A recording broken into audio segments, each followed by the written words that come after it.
Assalamualaikum warahmatullahi wabarakatuh. Bismillah, alhamdulillah, wasyukurillah, wala haula wala quwwata illa billah.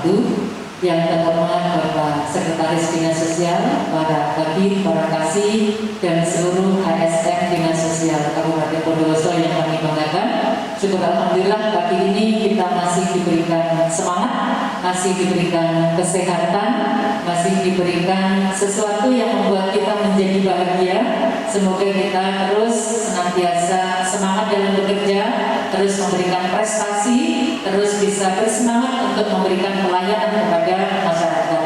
Hari ini kita akan berbicara tentang penerapan SAKIK, yakni Sistem Akuntabilitas Kinerja Instansi Pemerintah tahun 2021. Hal ini untuk Dinas Sosial Kabupaten Bondowoso. Jadi kita nanti yang akan kita bahas itu ada 6 poin. Yang pertama adalah capaian kinerja tahun 2020. Yang kedua, tindak lanjut hasil evaluasi, kemudian keterkaitan Tenstra dan RPJMD. Yang keempat adalah SOTK, SKD, Praskating Fokus 2021. Yang kelima adalah kebijakan tentang penanganan pandemi COVID-19. Dan yang terakhir adalah soal inovasi, KP manis, dan prestasi kita di tahun 2020 dan juga 2021. Bapak Ibu sekalian yang kami hormati, sebelum kita membahas tentang semua, kita perlu tahu bahwa ada berbagai isu strategis. Kita tahu bahwa letak geografis di daerah Bondowoso itu adalah yang pertama rawan bencana. Jadi Kabupaten Bondowoso sebagai salah satu kabupaten merupakan daerah pegunungan yang di sana memiliki tingkat rawan bencana yang cukup tinggi. Kemudian juga angka kemiskinan yang sangat tinggi juga di tahun 2019. Jadi ada 13,33%, dan berikutnya adalah rendahnya SDM masyarakat PMKS. Jadi pendekatan langsung dinas sosial memang dengan PMKS. Jadi ada 2 segmen. Kita sebagai pilar sosial itu disebut dengan PSKS, potensi sumber kesejahteraan sosial, dan masyarakat yang kita layani itu disebut dengan PMKS. Jadi yang pertama, pelayanan rehabilitasi para penyandang disabilitas, anak jalanan, anak terlantar, orang terlantar, dan lansia terlantar. Kemudian yang kedua, daerah rawan bencana yang cukup luas dan terbatasnya satgas, kemampuan SDM penanggulangan bencana, dan yang ketiga adalah rendahnya keterampilan SDM para PMKS. Jadi melihat isu strategis itu tadi, maka kita harus punya semangat yang kuat untuk bagaimana kita mencapai. Jadi ada capaian-capaian lanjut, capaian kinerja di tahun 2020 Dinas Sosial Kabupaten Bondowoso. Jadi kita lihat di sana capaian kinerja dan akuntabilitas anggaran tahun 2020. Kita ini bicaranya adalah 2020. Yang pertama adalah program pemberdayaan fakir miskin, KAK, dan PMKS lainnya. Di situ ada 5 kegiatan. Ada keterampilan bagi keluarga miskin, di mana targetnya itu 40, realisasi 40 orang. Kemudian ada verifikasi dan validasi basis data terpadu, di mana dulu masih namanya BBT ya, nama programnya. Kemudian ada penguatan lembaga sosial, ada pemeliharaan taman makam pahlawan, yaitu di 2 lokasi, di lokasi kabupaten, yakni di Kecamatan Bondowoso dan di Kecamatan Tamanan. Dan yang kelima adalah peningkatan kesejahteraan sosial perintis kemerdekaan. Kita tahu para perintis kemerdekaan itu adalah orang yang sangat berjasa bagi Indonesia, maka tentu kita yang harus memberikan apresiasi kepada mereka. Kita lihat dari program pemberdayaan FAKMIS, KAK, dan PMKS lainnya, itu adalah capaiannya 99,9%.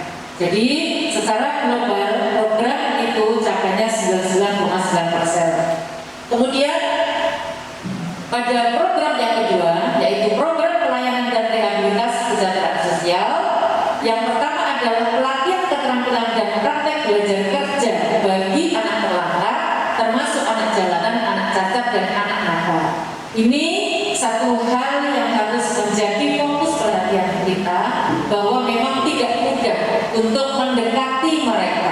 tidak mudah untuk mengedukasi dan merubah mindset mereka. Maka kalau targetnya 170 anak, realisasinya itu 106 anak atau 90,50%, ini menjadi satu titik picu. Semoga kita bisa lebih semangat lagi. Yang kedua adalah fasilitasi kesejahteraan sosial bagi lansia. Lansia adalah para orang tua kita semua. Lansia adalah juga menjadi fokus perhatian kita. Bagaimana kita memberikan perhatian yang lebih kepada mereka, karena mereka sudah tidak mampu bekerja. Mereka tergantung pada anak-anak, termasuk juga tergantung kepada kita semuanya. Yang ketiga adalah fasilitasi kesejahteraan sosial bagi penyandang disabilitas. Sekali lagi bahwa pendekatan kepada disabilitas itu juga tidak mudah. Di situ ada 198 targetnya dan tercapai 93 orang atau 98,77%. Yang keempat, penanganan orang terlantar. Ini juga memerlukan penanganan khusus. Saya memberikan apresiasi yang luar biasa kepada teman-teman dari rehabilitasi sosial dan yang lainnya, karena memang kita bekerja bersama-sama yang tidak kenal lelah ya. Waktu kita bekerja 24 jam, ada telepon jam 11 malam, jam 1 dini hari, teman-teman tetap standby. Terima kasih. Jadi ada 60 orang targetnya dan realisasinya adalah 50 orang. Jadi kalau targetnya antara target sama realisasi itu bukan karena tidak mampu, tetapi memang orang terlantar yang ada itu adalah 50 orang. Yang kelima adalah pembinaan penyandang penyakit sosial. Ini tercapai 100%, sehingga untuk program pelayanan dan rehabilitasi kesejahteraan sosial targetnya adalah 95,62%. Hal ini sangat dimaklumi karena sekali lagi melakukan pendekatan kepada anak jalanan, anak nakal, juga disabilitas itu membutuhkan satu keterampilan khusus agar mereka mau mengikuti mindset atau perubahan mindset yang kita harapkan. Lanjut, kemudian yang ketiga, capaian kinerja dan akuntabilitas yang ketiga itu adalah pada program perlindungan jaminan sosial korban bencana alam dan bencana sosial. Di sana ada 4 kegiatan, ada supervisi PKH, ada pemberdayaan korban bencana alam dan bencana sosial, ada pemberdayaan korban tindak kekerasan dan pekerja migran bermasalah. Ini juga menjadi fokus perhatian kita. Orang-orang yang tidak beruntung, mereka yang menjadi korban tindak kekerasan rumah tangga, mereka yang menjadi pekerja migran bermasalah, tentu kita harus memberikan perhatian yang lebih kepada mereka. Dan yang keempat adalah bantuan sosial kebutuhan dasar bagi korban bencana alam dan bencana sosial. Seluruh kegiatan yang ada di dalam program perlindungan dan jaminan sosial ini capaiannya itu adalah 98,48%. Terima kasih bidang resos, bidang linjansos, bidang pemberdayaan sosial. Dari capaian kinerja tahun 2020 bisa kita lihat tidak ada capaian yang di bawah 95%, tetapi secara keseluruhan kegiatan-kegiatan itu capaiannya adalah di atas 95%, bahkan ada yang 99,69%. Lanjut. Nah, selanjutnya kita melihat, saya yakin teman-teman sudah berjuang keras untuk melaksanakan kegiatan, namun kita juga harus melihat dan menindaklanjuti apa yang menjadi LHE dari Inspektorat. Lanjut. Jadi LHE dari Inspektorat atau rekomendasi kita harus memperhatikan untuk apa? Supaya kinerja kita menjadi lebih bagus, supaya kinerja kita bisa menjadi lebih baik. Ada beberapa rekomendasi. Yang pertama adalah perubahan nomenklatur ke Permendagri 90 tahun 2019. Maka di tahun 2021 ini ada review Renstra, sehingga kita sudah membahas bersama bahwa Renstra yang semula itu dirubah menjadi review Renstra di tahun 2021. Dan tindak lanjutnya, rencanaan kinerja tahun berikutnya, dokumen Renstra akan direview secara berkala setiap tahunnya. Rekomendasi yang kedua adalah hasil pengukuran kinerja eselon belum dikaitkan dengan reward and punishment. Kita semua akan berkoordinasi dengan perangkat daerah terkait untuk supaya reward dan punishment itu bisa diberikan kepada mereka yang berprestasi maupun kepada pegawai yang melakukan pelanggaran. Tentu ini satu perhatian juga kepada kita semua bahwa setiap pekerjaan itu membutuhkan perhatian yang besar, sehingga perlu ada reward bagi mereka yang berprestasi dan perlu ada punishment bagi mereka yang melakukan pelanggaran. Dan alhamdulillah kita semua tahu tidak ada ASN dinas sosial yang melakukan pelanggaran dan mendapatkan punishment. Yang ketiga, LAKDIK belum menyajikan analisis efisiensi sumber daya. Maka tidak lanjutnya ke depan kita berkomitmen bersama dinas sosial akan menyajikan analisis efisiensi sumber daya. Rekomendasi yang keempat, Monep rencana aksi belum menunjukkan perbaikan di setiap periode dikarenakan adanya refocusing anggaran. Kita semua tahu bahwa akibat pandemi COVID-19 ini ada refocusing anggaran, sehingga kita akan melakukan perbaikan rencana aksi di setiap periodenya dengan memaksimalkan anggaran yang tersedia. Direfocusing atau tidak direfocusing, kita semua akan tetap semangat melakukan apa yang sudah menjadi keputusan dari pemerintah Kabupaten Bondowoso. Rekomendasi berikutnya adalah adanya pengurangan anggaran atau refocusing sehingga target kinerja tidak tercapai.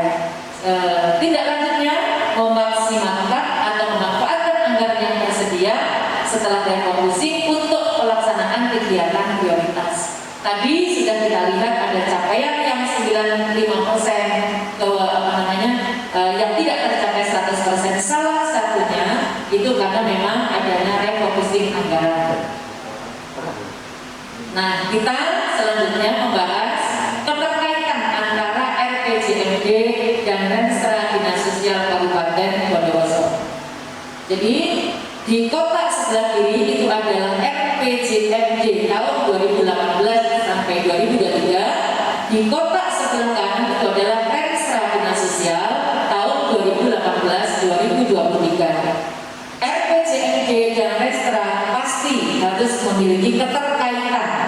Jadi untuk RPJMD-nya kita tahu visi pemerintah Kabupaten Bondowoso yakni melesat.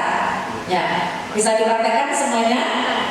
Ya, Bondowoso melesat, tarik tangannya dipraktekkan seperti ini. Ya. Baik, jadi kita tahu bahwa visi Bondowoso adalah terwujudnya Bondowoso mandiri, ekonomi, lestari, sejahtera, adil dan terdepan dalam bingkai iman dan takwa. Fokus kita dari terwujudnya Bondowoso melesat ini adalah ada kalimat, ada frasa dalam bingkai iman dan takwa, sehingga dimensi spiritual kita dalam bekerja, dimensi spiritual kita dalam melaksanakan visi ini juga harus kita perhatikan. Nah, kita dinas sosial ada pada misi yang ketiga. Yang jelas setiap RPJMD itu dari visi di breakdown ke dalam misi, di breakdown lagi dalam tujuan, sasaran dan seterusnya. Nah, untuk dinas sosial itu ada pada misi 3, yakni meningkatkan kesejahteraan sosial masyarakat.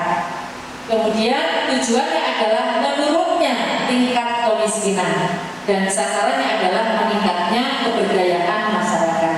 Jadi ini adalah fokus RPJMD dinas sosial yang harus kita kejar. Bagaimana keberdayaan masyarakat itu bisa meningkat, bagaimana tingkat kemiskinan itu bisa turun, dan kesejahteraan sosial masyarakat pun juga bisa meningkat. Bagaimana caranya? Nanti kita akan bahas dalam slide berikutnya. Nah, keterkaitan RPJMD dan Renstra dinas sosial tujuannya adalah menurunnya masyarakat penyandang masalah kesejahteraan sosial atau PMKS, dan sasarannya yang pertama adalah meningkatkan keberdayaan, pelayanan rehabilitasi sosial masyarakat PMKS, dan yang kedua adalah terpenuhinya perlindungan jaminan sosial. Apapun kegiatan kita di dinas sosial, sasarannya adalah dua hal itu. Jadi meningkatnya keberdayaan, pelayanan rehabilitasi, dan berikutnya adalah bagaimana terlindunginya, bagaimana terpenuhinya hak-hak dasar yang disebut dengan perlindungan jaminan sosial. Dua sasaran ini kemudian di breakdown lagi dalam program, yakni ada 6 program. Sesuai dengan Perbu Tusi Dinas Sosial nomor 91 tahun 2020, maka SOTK Dinas Sosial bisa kita lihat di sana ada 3 bidang dan ada beberapa seksi yang bisa kita baca bersama-sama. Lanjut. Nah, untuk cascading kinerja dinas sosial tahun 2021, tujuan menurutnya masyarakat penyandang masalah kesejahteraan sosial atau PMKS, dan indikatornya 2 itu, yaitu persentase meningkatnya pemberdayaan PMKS dan persentase terpenuhinya kebutuhan dasar PMKS yang kita sebut dengan perlindungan dan jaminan sosial tadi. Untuk sasaran yang pertama, yakni meningkatnya pemberdayaan pelayanan rehabilitasi sosial masyarakat PMKS, itu sebagaimana tadi sudah kita sampaikan, ada 2 indikator, yaitu persentase meningkatnya pemberdayaan pelayanan rehabilitasi sosial dan persentase meningkatnya masyarakat PMKS yang berdaya dan mandiri. Nah, sasaran 1 ini diampu oleh 2 bidang, yaitu Kepala Bidang Pemberdayaan Sosial dan Kepala Bidang Pelayanan dan Rehabilitasi Sosial.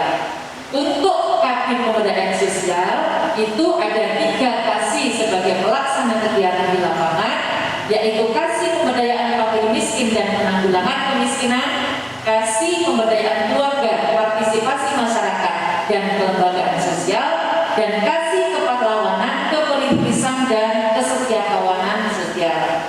Dan sasaran 1 ini juga diampu oleh Kepala Bidang Pelayanan dan Rehabilitasi Sosial, di mana di sana ada 3 kasih, yaitu kasih pelayanan rehabilitasi sosial anak, remaja, lansia, dan bimbingan lanjut. Yang kedua adalah kasih pelayanan rehabilitasi sosial penyandang cacat. Yang ketiga adalah kasih pelayanan rehabilitasi sosial, tuna sosial, dan penyalahgunaan nakza. Tentu sangat berat apa yang dilakukan oleh 2 bidang ini, mengingat indikator persentase meningkatnya keberdayaan dan meningkatnya masyarakat yang dilayani rehabilitasi sosialnya. Tetapi sekali lagi kita tetap semangat. Kemudian sasaran yang kedua adalah terpenuhinya perlindungan jaminan sosial masyarakat korban bencana alam dan korban bencana sosial. Indikatornya adalah persentase korban bencana alam dan korban bencana sosial yang terpenuhi kebutuhan dasarnya pada saat dan setelah tanggap darurat bencana. Sebagaimana kita tahu, Bondowoso adalah salah satu kabupaten yang tingkat rawan bencananya tinggi, sehingga kita memerlukan kesigapan. Di sini dilakukan oleh Kepala Bidang Perlindungan dan Jaminan Sosial, di mana di situ ada 2 kepala seksi, yaitu kasih penyelenggaraan perlindungan dan jaminan sosial dan kasih perlindungan sosial korban bencana alam dan bencana sosial. Itu adalah cascadingnya. Sekarang kita masuk kepada hal yang lebih teknis lagi, yaitu kerangka proses bisnis dinas sosial. Untuk visi melesat Kabupaten Bondowoso, kita jadi ada di breakdown, ada 6 tujuan, dan kita ada pada tujuan yang ketiga, yaitu menurunnya tingkat kemiskinan. Kemudian tadi sasarannya itu adalah meningkatnya keberdayaan masyarakat. Di breakdown lagi tadi sudah kita bahas, ada program pemberdayaan sosial, ada program penanganan warga negara migran korban tindak kekerasan, ada program rehabilitasi sosial, perlindungan dan jaminan sosial, program penanganan bencana, dan program pengelolaan taman pahlawan. Jadi beberapa kegiatannya adalah untuk program pemberdayaan sosial itu ada pengumpulan sumbangan dalam daerah Kabupaten Bondowoso. Mengapa kita melakukan ini? Karena memang sekali lagi bahwa kadang-kadang masyarakat juga melakukan pengumpulan sumbangan juga, maka itu harus juga kita perhatikan itu adalah dalam kendali kita. Jangan sampai masyarakat melakukan pengukuran sumbangan itu tidak mendapatkan izin. Kemudian kegiatan berikutnya adalah pengembangan potensi sumber kesejahteraan sosial. Bahwa tadi sudah dibahas ada 6 program yang ada di Dinas Sosial dengan rincian kegiatan sebagaimana bisa kita baca di slide, sehingga program-program dan kegiatan itu bisa memaksimalkan kinerja kita. Bagaimana supaya kita bisa sasaran masyarakat kita, tujuan yang kita capai, yang akan kita capai bisa terlaksana. Kemudian ada cross-cutting internal antar bidang. Jadi di situ digambarkan bagaimana 3 bidang ini bisa bersama-sama. Tentu dalam upaya untuk menurunnya masyarakat PMKS ini, supaya 3 bidang ini saling bersinergi, kita terus bekerja sama, tidak ada ego sektoral bidang, sehingga masing-masing bisa saling membutuhkan. Ketika satu kegiatan itu membutuhkan dari bidang yang lain, saya kira kita bisa bersinergi. Dan terima kasih selama ini 3 bidang sudah melakukan itu semua dengan kerjasama yang baik antar bidang. Berikutnya adalah cross-cutting eksternal. Jadi ada cross-cutting internal, ada cross-cutting eksternal. Kita bisa lihat bahwa untuk mencapai tujuan RPJMD Kabupaten Bondowoso, yakni menurunnya tingkat kemiskinan, kita nggak bisa sendiri. Dinas Sosial nggak bisa sendiri melakukan itu, sehingga perlu kita lakukan cross-cutting eksternal. Kita ada PSDR Jombang, ada RSJ Menur Surabaya, kemudian ada RSUD yang menangani anak-anak terlantar, ada UPT Bina Laras Pasuruan, ada kantor dinas sosial yang menampung calon orang tua. Jadi kita juga mengedukasi masyarakat apabila ada anak-anak yang tidak memiliki orang tua, kita juga ada gerakan untuk bagaimana salah satu orang tua di Bondowoso bisa mengasuhnya. Kemudian juga ada PT Dinas Sosial Provinsi Mahatma, yaitu di Bali, di mana di sana kita bisa mengirimkan klien untuk disabilitas mendapatkan pelatihan-pelatihan. Kemudian ada PT PSPA Bima Sakti Batu, ada Dinas Kesehatan, ada BPJS Kesehatan, ada lembaga-lembaga sekolah SDMI, kemudian juga ada kepolisian. Untuk apa?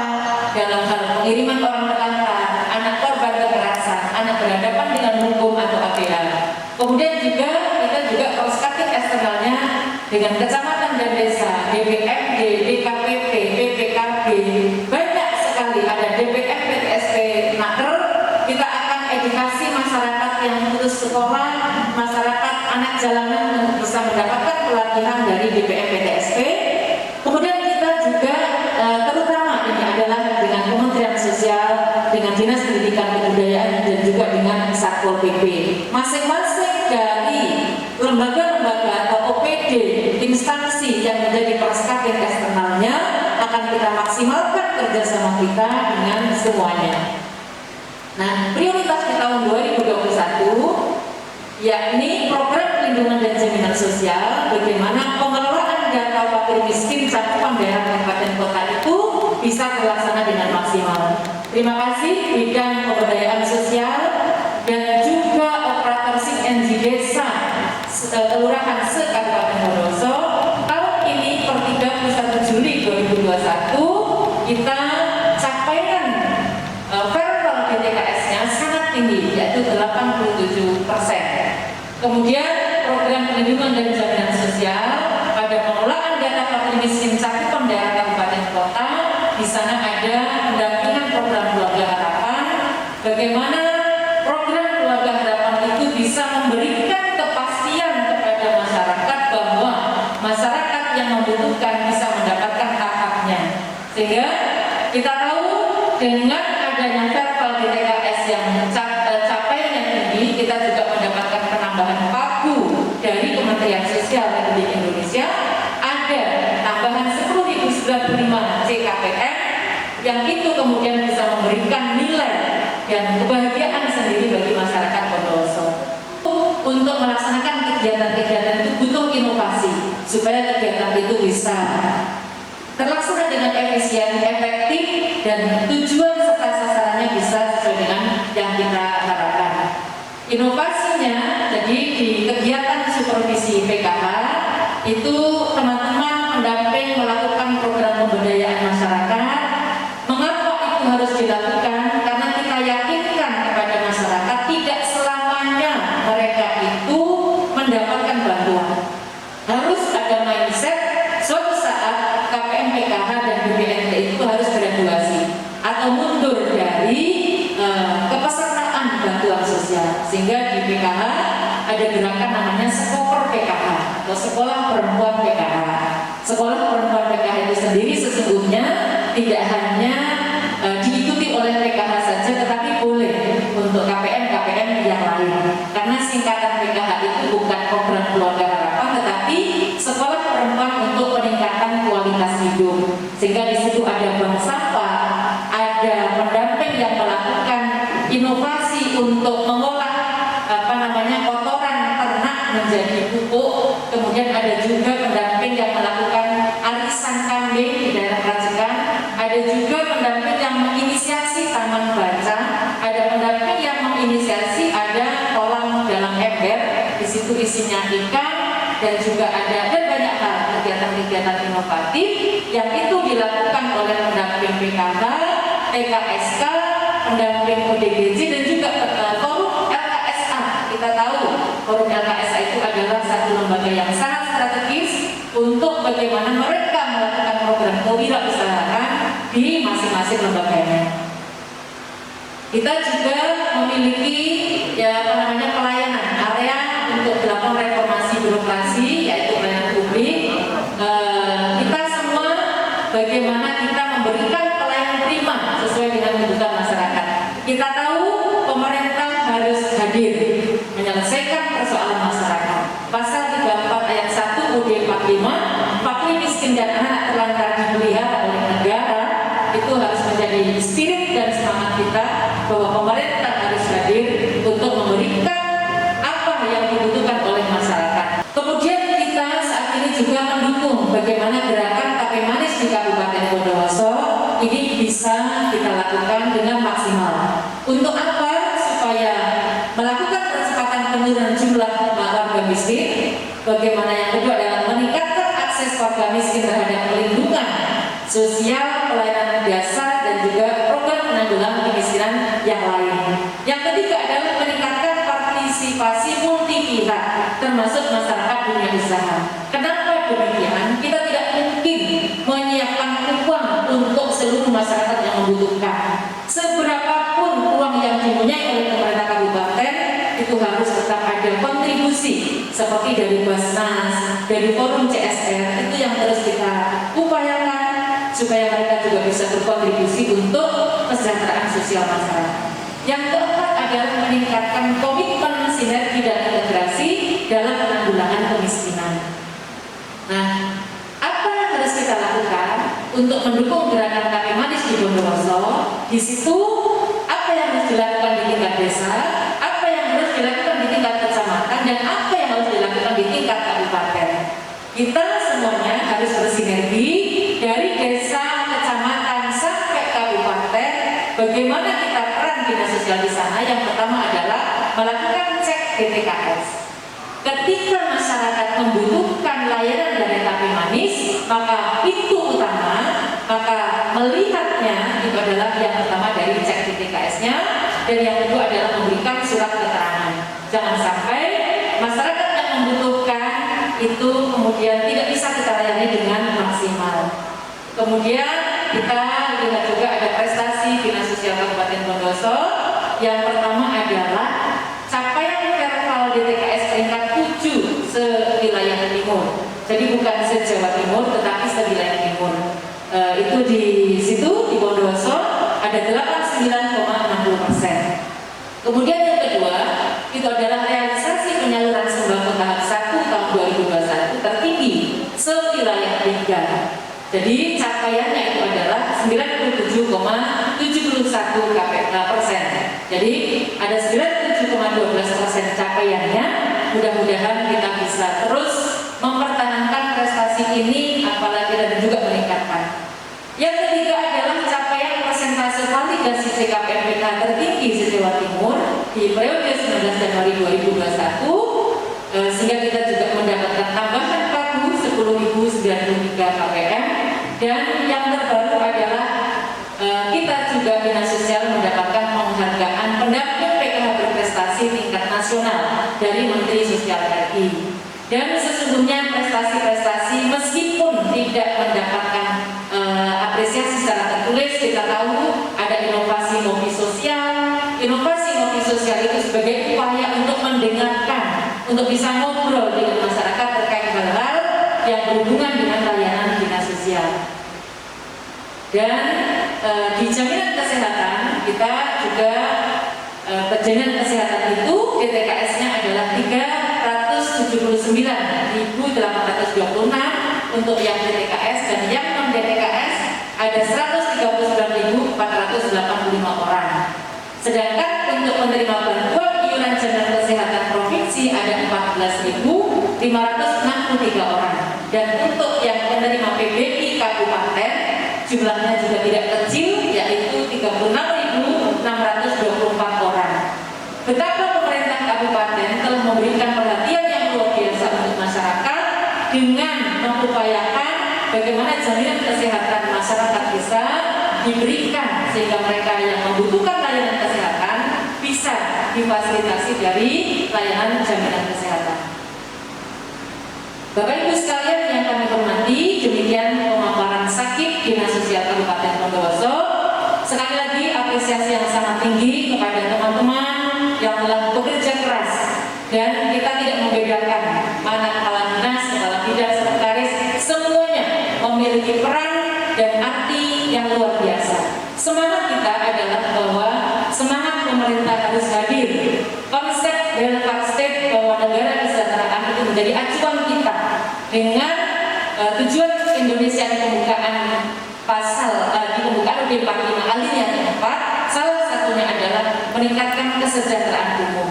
Meningkatkan kesejahteraan umum di breakdown dalam pasal 34 ayat 1, di breakdown lagi dalam tusi dinas sosial, yang kemudian itu menjadi semangat dan spirit kita bahwa dalam keadaan apapun kita tetap memprioritaskan layanan kepada masyarakat. Terima kasih, mohon maaf atas segala kegelapan, apresiasi yang tinggi untuk teman-teman kita semua, dan tetap kita menggunakan pendekatan apresiatif inquiry, di mana setiap ASN memiliki potensi yang tidak kalah dengan yang lainnya. Apresiatif inquiry menjadi satu model pendekatan supaya kita bisa memaksimalkan pelayanan program. Sekali lagi terima kasih, mohon maaf atas segala kegelapan. Wallahul muwaffiq ila aqwamit thoriq. Wassalamualaikum warahmatullahi wabarakatuh.